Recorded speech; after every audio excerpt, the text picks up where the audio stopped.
Саламатсыздар ма, құрметті оқушылар? Бүгін біз алгебра 8 сынып 2-де 148 есепті шығарамыз. Бұл да мәселе есеп.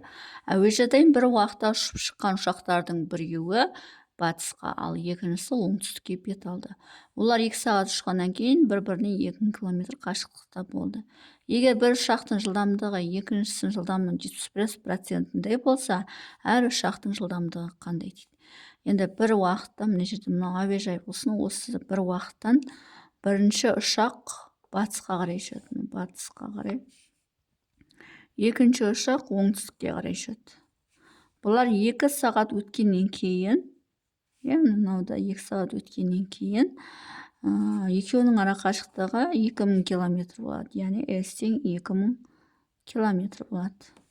Енді біреуінің, егер бір ұшақтың жылдамдығы екіншісінің 75%, яғни мынау V1 болатын болса, V2-міз V1 көбейту 75%-не десе 0,75-ке көбейтеміз.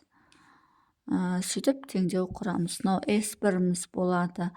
V1, 2 V1 болады. V көбейтуді формула бойынша S2-міз тең болады. 2 V1 көбейту 0,75 болады. Енді мынау бізде тік бұрышты үш бұрыш болғандықтан, мынау бізде гипотенуза болатын ара қашықтық болатын, мыналардың квадраттарын қосынса мынаның квадратын береді. Демек 2 v-ның квадраты қосу 2-ні 0,75-ке көбейтсек 1,5 v-ның квадраты тең 2000-ның квадраты. Так, 2000-ның квадраты. Мынау бізде 1,5 v1. Енді V1-лерді V деп алдым. Енді бізге V қажет, сондықтан V1 деп алдым. Мынау, V1 деп алмай-ақ, V деп алдым. Енді 2-ні квадрат бізде 4V квадрат болады, плюс 1,5-ның квадрат 2,25V квадрат болады. 2000-ның квадраты 4 миллион болады. Енді мына екеуін қоссақ 6,125V квадрат болады, 4 миллион болады. 2000-ның квадраты. Енді V квадрат тең 4 миллионды 6,125-ке бөлсек, ол бізде 640 мың болады екен.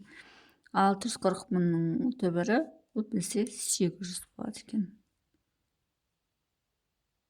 800. Сонда біздің іздеп отқан жылдамдығымыз 800 км сағат.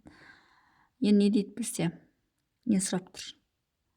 Әр ұшақтың жылдамдығы, яғни мынаның жылдамдығы 2V болатын болса, мынаның жылдамдығы 800 болатын болса, онда мынаның жылдамдығын 0,75-ке көбейтеміз бе? 1,5-ке көбейтеміз. Сол 0,75-ке көбейтеміз, V1-міз 800 км сағат болатын болса, V2-міз осыны 800-ді 0,75-ке көбейтпейміз ба? 75%. Сонда 800-ді 0,75-ке көбейтетін болса, ол бізде не болады? 600 болады екен. Сонда жауабы V1-міз 800 км сағат,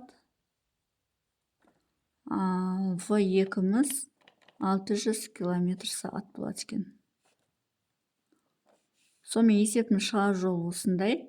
Егер есептің шығару жолы түсінікті болса, лайк басып, комментарий жазып, каналыма тіркеліп кетсеңіздер болады. Бұны не үшін кішкентай қылып алдым? Себебі мына жерде есептің мәтіні толық көрінсін деп. Сау болыңдар.